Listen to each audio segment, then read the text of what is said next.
Precious worked as a cleaner in a mid-range hotel. Her hair was usually braided back neatly, not for style but because it stayed out of her face while she worked.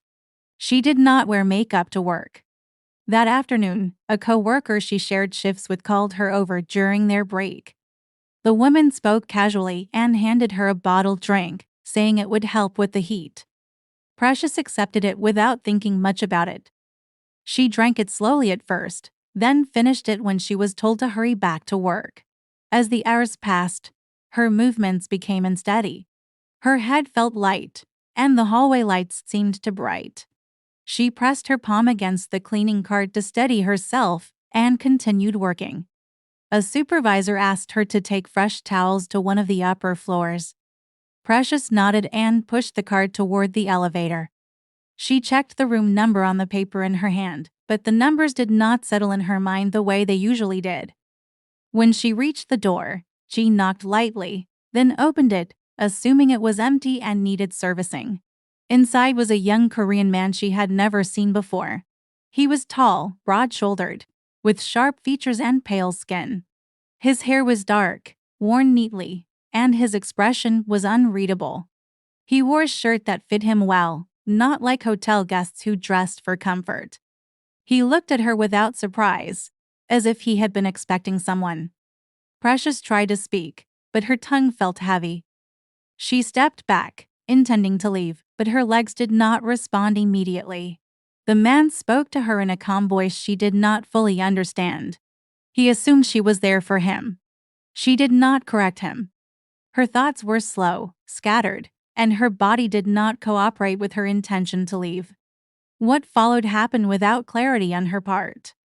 She was aware of touch, of weight, of the sense that she should be resisting but could not gather herself enough to do so.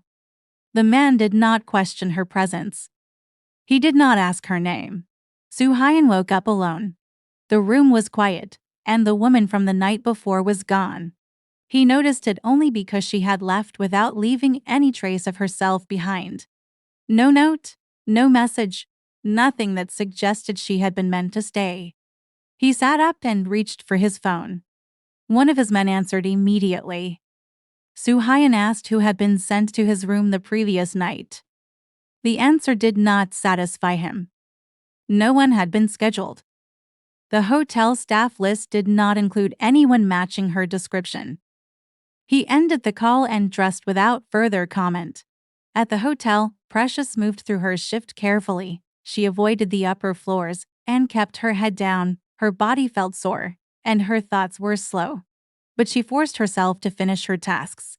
She did not speak unless spoken to. When her shift ended, she left quickly, taking the stairs instead of the elevator. That night, Soo-hyun requested the hotel records for that floor. He did not raise his voice or threaten anyone. He simply asked questions. The staff provided what they had. Key card entries, cleaning schedules, names that led nowhere. The woman had not been registered as a guest. Precious stopped answering calls from coworkers. She skipped shared breaks and took her meals alone. The coworker who had given her the drink watched her from a distance but did not approach her again. Days passed. Soo-hyun left the hotel and returned to his work, but the woman stayed in his thoughts longer than he expected. Not because of what happened, but because she had vanished without explanation. When Precious missed her next cycle, she told herself it was stress. She continued working, counting days, hoping her body would correct itself. When it did not, she bought a test and waited until night to use it. The result was clear. She sat on the edge of her bed, holding it, her uniform folded beside her. She did not cry. She did not call anyone. She thought about the coworker, the room, the man, and then she stopped thinking about all of them. The following week, she gave notice at the hotel. She did not explain why. She packed her few belongings, withdrew what savings she had, and bought a ticket to another state. At the same time, Soo-hyun received confirmation that the hotel had no record of the woman who had been in his room. He accepted the report without comment and moved on to his next meeting. unaware that the woman he had been searching for was already preparing to leave the city. Precious left the city quietly. She did not tell anyone where she was going. She rented a small room, paid month to month, and took whatever cleaning work she could find. She avoided hospitals until she had no choice. More than once, she considered giving the child up. The idea of an orphanage stayed with her for a long time. She wrote the word down on paper, folded it, and kept it in her bag. Each time she thought she had made up her mind, she changed it again. Fear pushed her toward letting go, but something else kept pulling her back. When the child was born, she held him without knowing what she would do next. He was quiet, alert in a way that surprised her. His skin was very light and smooth, like olive, lighter than hers. His hair was dark, straighter than hers, already growing faster than she expected. His eyes were shaped differently, slightly narrowed, a clear mark of his Korean father. Looking at him made it impossible to pretend he came from nowhere. She named him Gift. Not because life had been kind to her, but because she believed he was given to her for a reason she did not yet understand.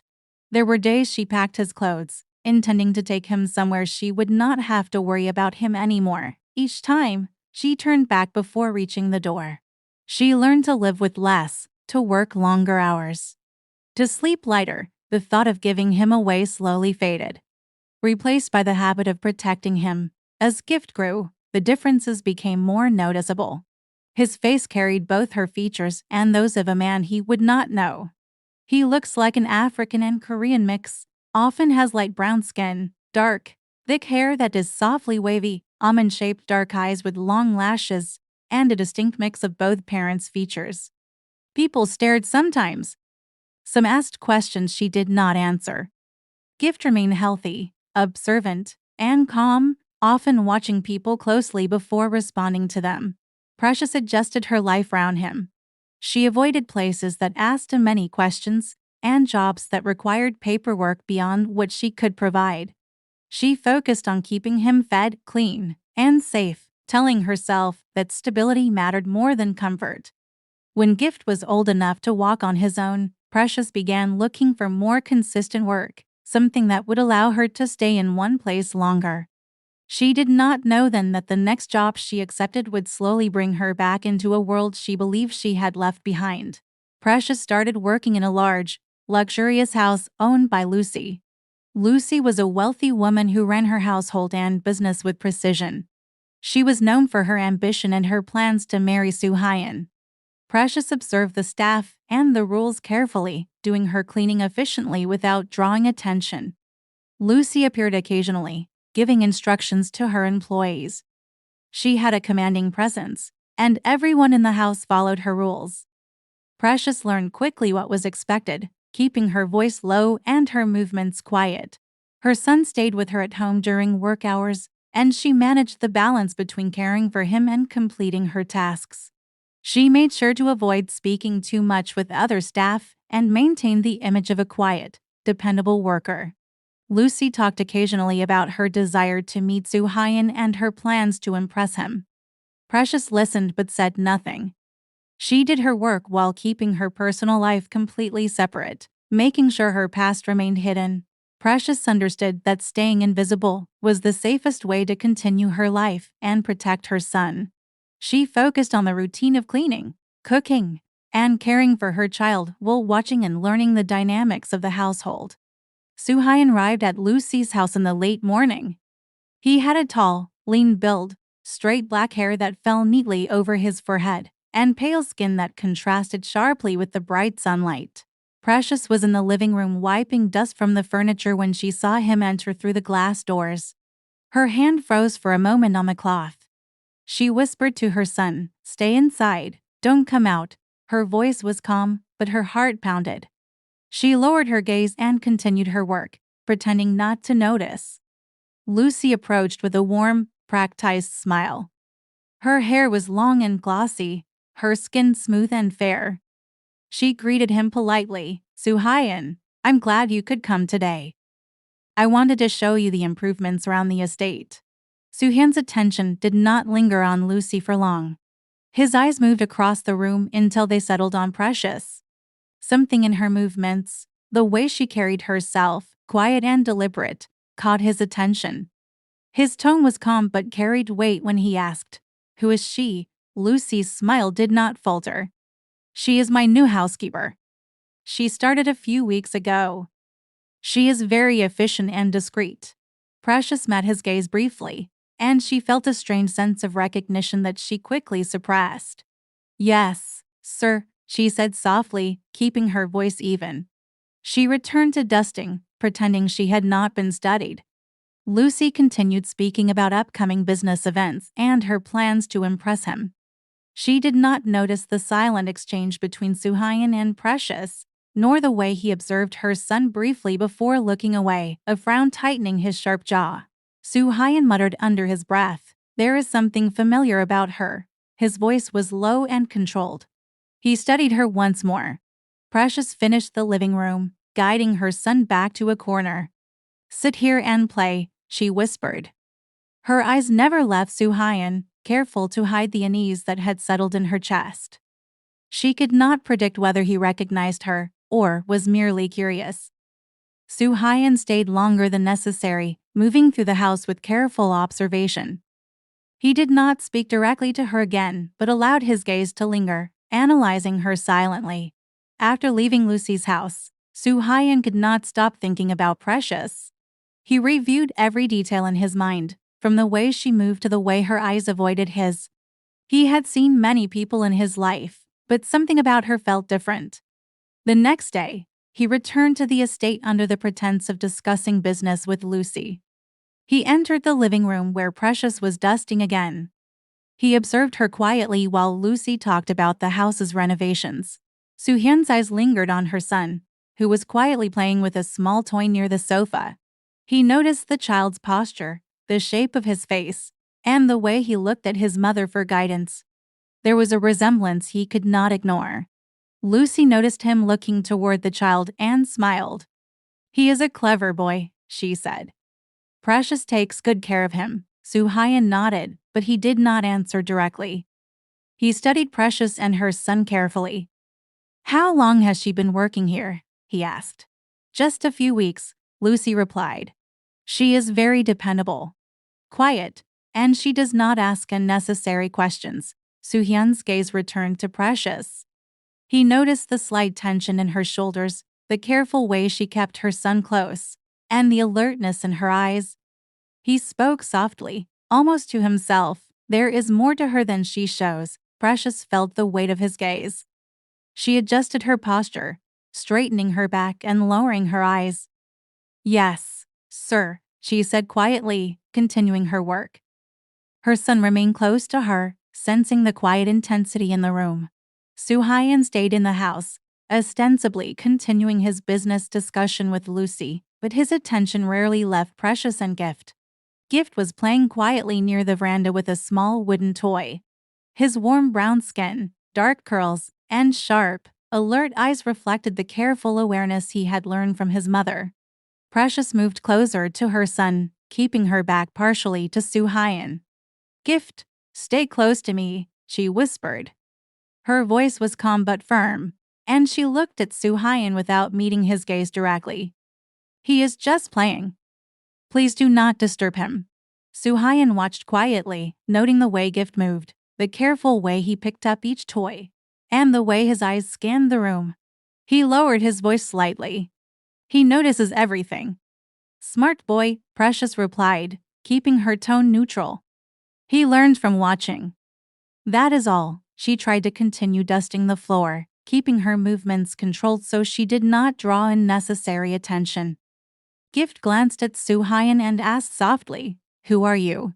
Suhyun's dark eyes softened just a little as he knelt slightly to be closer to Gift's level. "I am someone who sees clever children. You are careful with your toys, and you watch everything around you." Gift looked back at Precious, then at Suhayan. "Okay," he said simply, returning to his game but keeping one eye on the man. Precious's chest tightened, but she kept her composure. "Gift, remember to stay close and keep your voice low," she whispered. She did not want any interaction that could provoke Suhayan or attract Lucy's attention. Suhayan rose slowly and spoke softly to Precious, keeping his voice measured. He is observant. He has learned well from you. Precious nodded briefly without looking at him. Thank you. That is all I want for him. For the rest of the time, Suhayan remained in the room, quietly observing. He did not speak further to Precious or Gift but allowed his eyes to linger, studying their interactions and the boy's behavior.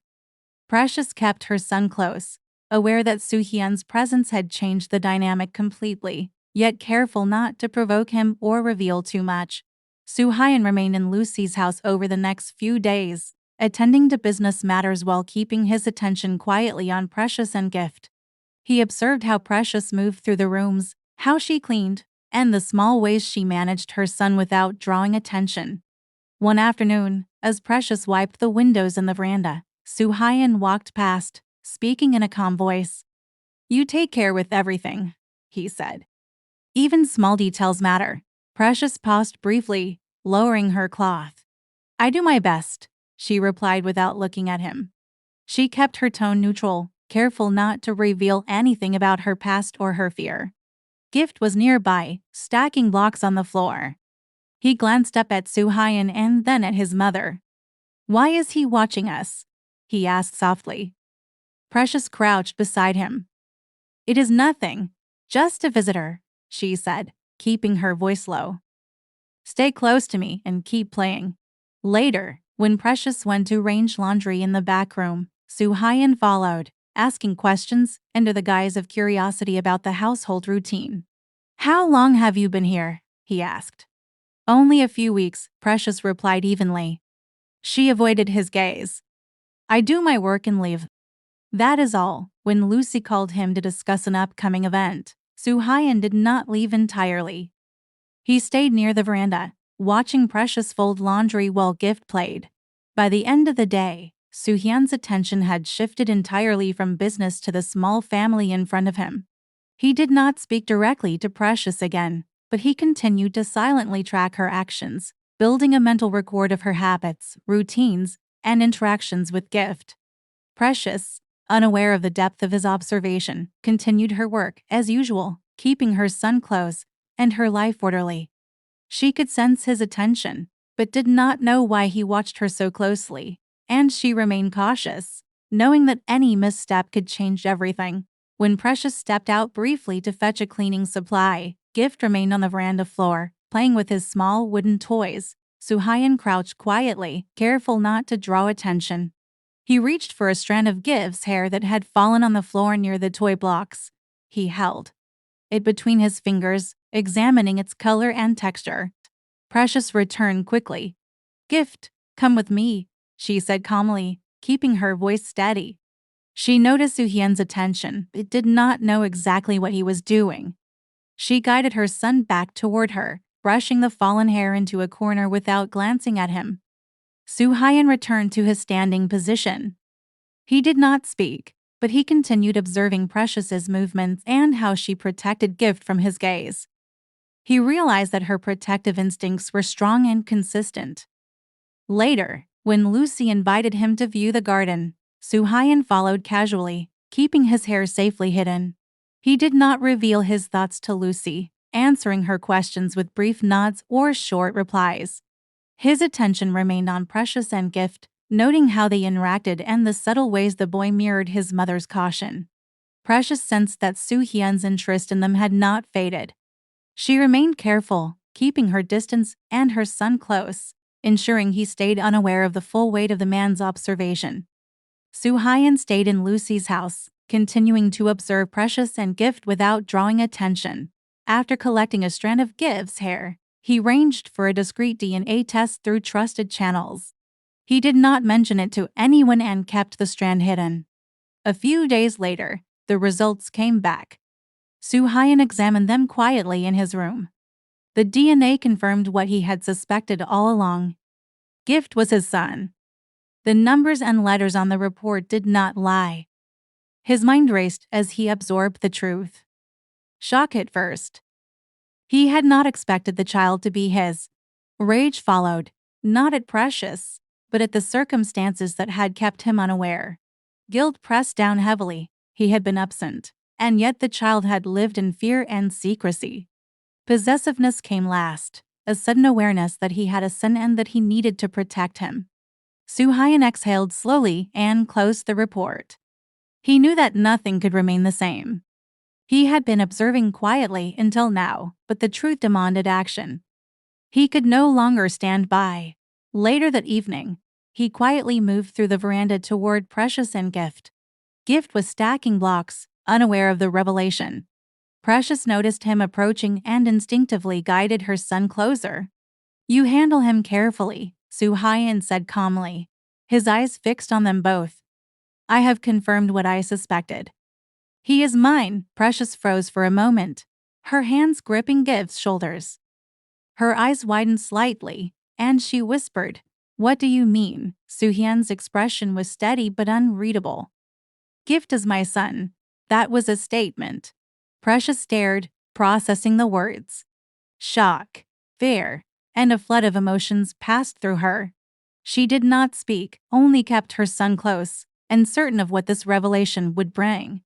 She looked down at Gift, who had paused in play and was now staring curiously at the man who had been quietly observing them. "Why are you telling me this?" she whispered. Soo-hyun took a careful step closer. "Because I cannot ignore it. He is my son. I will not allow anything to happen to him, and I cannot remain distant any longer." Precious swallowed hard. I have been hiding him to protect him. I cannot risk." Her voice trailed off, the weight of years of fear and secrecy showing in her expression. "I understand why you did," Soo-hyun said, his voice low. "But that does not change the fact that he is my son, and you cannot raise him alone without me knowing. I will take responsibility." "That is final." Precious glanced at Gift and then back at him.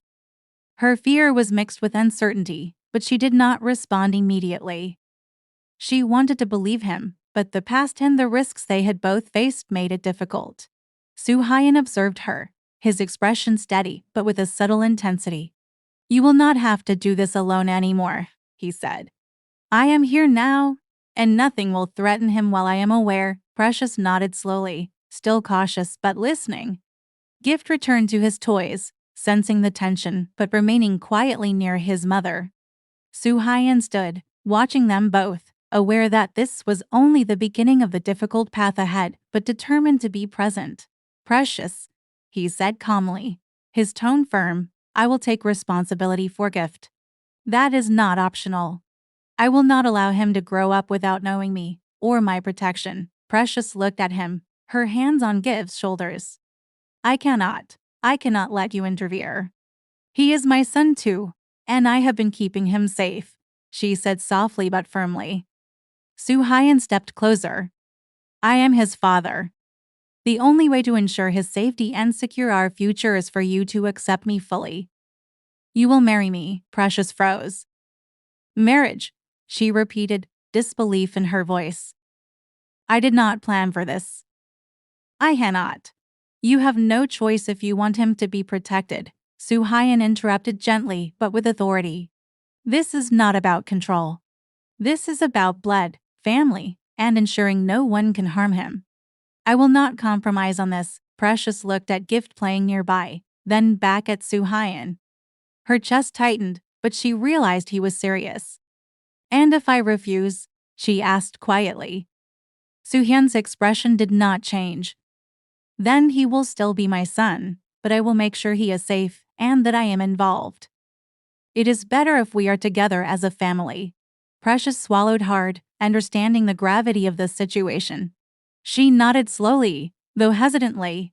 I understand," she said. "I will think about it." Soo-hyun's gaze softened slightly but remained steady. "There is no need for delay. I will not let anything happen that can threaten either of you." Precious kept silent, watching Gift, and realized that resistance would not change the circumstances. Soo-hyun's decision was clear, and his resolve left her with no alternative but to consider his way forward. Lucy noticed a shift in Soo-hyun almost immediately. He was quieter, more focused on the household staff, and his attention seemed drawn to one person more than the others. The way he lingered near Precious and watched her interactions with Gift did not escape her sharp eyes. One afternoon, she approached him in the study, her tone casual and her gaze piercing. "You have been unusually attentive lately," she said. "Is there something about Precious I should know?" Suhayan looked up from the documents he was reviewing. His expression was calm and readable. "Nothing that concerns you," he replied evenly. Lucy tilted her head, not convinced. "You do not look convinced yourself," she said softly. "I see the way you watch her, that boy. There is more here than you are letting on." Suhayan remained silent for a moment, then stood and walked toward the window, looking out at the garden. "They are just part of the household now," he said finally. Lucy narrowed her eyes. She had always been observant, and the way Suhayan moved, spoke, and lingered on Precious and Gift made her instincts scream that there was a secret. She began to dig quietly, asking subtle questions of the staff, checking records, and watching interactions closely. Precious, unaware of Lucy's investigation, continued her work as usual, keeping Gift close and herself careful. Lucy's silent probing, however, began to create a tension in the house, even if Suhayan and Precious did not yet realize the full danger. By evening, Lucy had already started piecing small details together. The quiet attention Suhayan gave Precious and the boy, the way she instinctively protected Gift, and the subtle control Suhayan exercised over the household gave her enough reason to dig deeper. Lucy worked quietly over the next few days, digging through staff records and past employment details. She asked pointed questions under the guise of curiosity, observing Precious carefully. Finally, she found what she had been looking for: old employment records, discreet tips from contacts in other states, and small inconsistencies in Precious's background revealed the truth. Precious had been hiding not only her past but also the existence of her child. Lucy's eyes narrowed as she pieced it together. The boy, Gift, was not just any child. He had connections she could sense but did not yet fully understand. The jealousy she had felt toward Precious turned sharp and vicious. This woman had captured Suhyan's attention without even trying. Lucy's mind raced with plans. She could no longer allow Precious and the child to remain under her roof, and she began plotting the steps to remove them from the household entirely.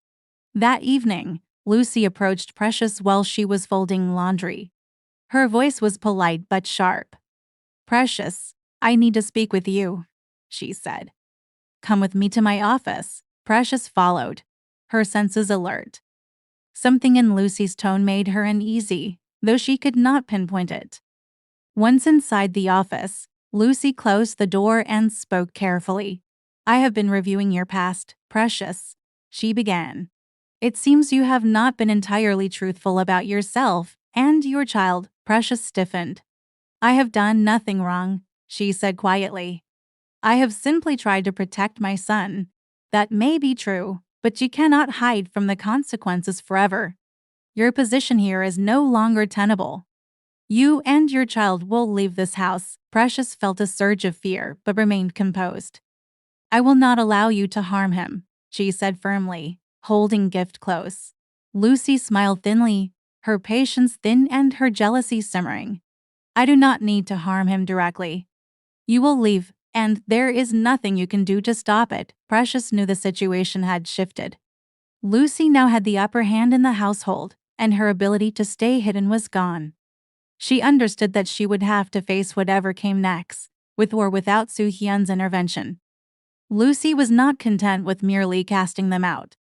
That evening, she contacted unknown associates to ensure Precious and Gift would face danger outside. She arranged for a discreet ambush on the path they were likely to take to find temporary shelter. Precious, aware of her vulnerability, moved cautiously with Gift. She sensed tension in the air but could not pinpoint it. When shadows moved closer from behind the alley walls, she realized the danger too late. The ambush hit quickly. Two men stepped forward, blocking their path. Precious shielded Gift instinctively.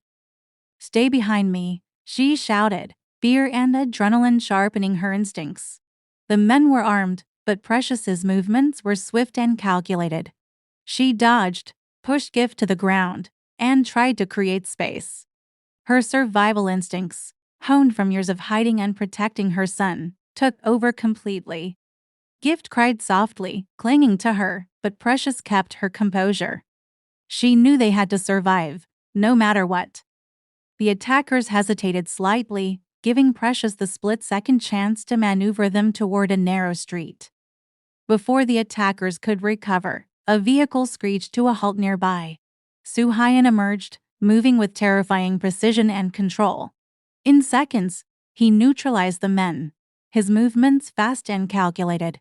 The power he wielded was undeniable, and Precious and Gift could only stare in awe and relief. Word of Lucy's plot spread quickly through her network. Her reputation suffered as the ambush was traced back to her. Lucy's wealth and influence remained, but the perception of cruelty and jealousy damaged her carefully curated image. Soo-hyun ensured that the truth of the ambush and Lucy's actions reached the right people without putting Precious and Gift at risk. Precious and Gift remained in Soo-hyun's protective presence. Though shaken, they began to feel a sense of security for the first time in years. Soo-hyun's intervention had shifted the balance entirely. He was no longer a distant figure. He was the shield that neither Precious nor Gift could have imagined until that moment. "You are safe now," Soo-hyun said quietly, his eyes scanning for any remaining threats. His voice carried both authority and reassurance. Precious clung to Gift, knowing that his presence was the only reason they had survived. The attackers fled or were incapacitated. Soo-hyun ensured that Precious and Gift were unharmed, though the tension remained thick in the air. His control of the situation left no doubt that crossing him had consequences far beyond ordinary fear. After the attack, Soo-hyun ensured Precious and Gift were settled in a safe location, away from Lucy's influence. After the attack, Soo-hyun ensured Precious and Gift were settled in a safe location, away from Lucy's influence. The tension in the air slowly began to ease. But the unspoken distance between him and Precious remained. He knew that words were necessary to bridge that gap. He approached her one evening while Gift slept nearby. His expression was unusually soft, almost vulnerable. Precious noticed the change immediately, but she remained cautious. Her arms folded loosely. "Precious," he began quietly, his voice steady but layered with emotion. "I need to apologize. As a man who has failed you and my son." Precious kept her gaze fixed on him, her silence urging him to continue. "I was absent when you needed protection," he said, his dark eyes flicking briefly to Gift before returning to her. "You suffered, hid your life, and protected our child without me. I cannot undo that, but I can acknowledge it." Precious's chest tightened, and she swallowed. She had feared his presence could bring more danger, but his tone carried honesty, and it was impossible to ignore. "I should have recognized you sooner," Soo-hyun continued, taking a careful step closer. "I should have been aware of what happened that night, of what you endured. Instead, I assumed distance was safety, and it was not. You carried the weight alone, and that was my fault. I am sorry." Precious's eyes glistened slightly, though she did not speak. Soo-hyun noticed and softened further. "I am not asking you to forgive me instantly," he said quietly. "I know that trust must be earned, not demanded. But I am here now, fully. I will protect you and Gift, and I will never let either of you face danger without me. That is my promise." He reached out, hesitating slightly before letting his hand rest lightly on her shoulder, careful not to startle her. Precious felt the sincerity in the touch and the depth in his eyes. "I have no right to demand anything," Soo-hyun said finally. "All I can do is be present and make things right. I will be the father Gift deserves and the man you can rely on when you choose to allow it. That is my vow." Soo-hyun stepped back slightly, giving her space, and waited patiently, allowing the words and the promise to speak for themselves. Precious remained silent for a moment, letting the truth of his apology sink in, recognizing the genuine remorse and commitment in his demeanor. Days passed with Soo-hyun's consistent presence. He did not rush Precious or Gift, but he remained quietly protective, allowing them to regain a sense of normalcy. Precious observed him from a distance at first, noting how he involved himself in small, practical ways. One afternoon, Gift ran towards Suhayan with a toy car in hand. "Look, Daddy!" he exclaimed, his voice bright with excitement. Precious's chest tightened at the word. But she did not stop him. Suhayan knelt, smiling genuinely, and took the toy. "That is amazing, Gift. You are very clever," he said warmly. Precious felt a flutter of something she had not expected, relief and gratitude. She realized that her son's joy and ease with Suhayan made her own fears less pressing. Slowly, she allowed herself to relax in his presence, observing how naturally he interacted with Gift. Evenings became quieter moments of connection. Suhayan would speak gently with Precious about small household matters or ask about her day. She responded cautiously at first but gradually found comfort in his tone and honesty. Trust, once broken, was being rebuilt piece by piece. Suhayan waited for the right moment, understanding that Precious's trust could not be forced. One evening, he led her to a small garden behind their safe house, lit by soft lanterns. Gift played nearby, his laughter mingling with the quiet of the evening. "Precious," Suhayan began, his voice calm but carrying the weight of his intention. "I have lived too long apart from what is truly mine. I want to make this official." Precious looked at him, heart pounding. "Official?" He reached into his pocket and took out a simple but elegant ring. "I want to marry you," he said quietly. "Not because I can demand it, but because I want to build a life together with you and Gift. I want to be a husband you can trust and a father he can rely on.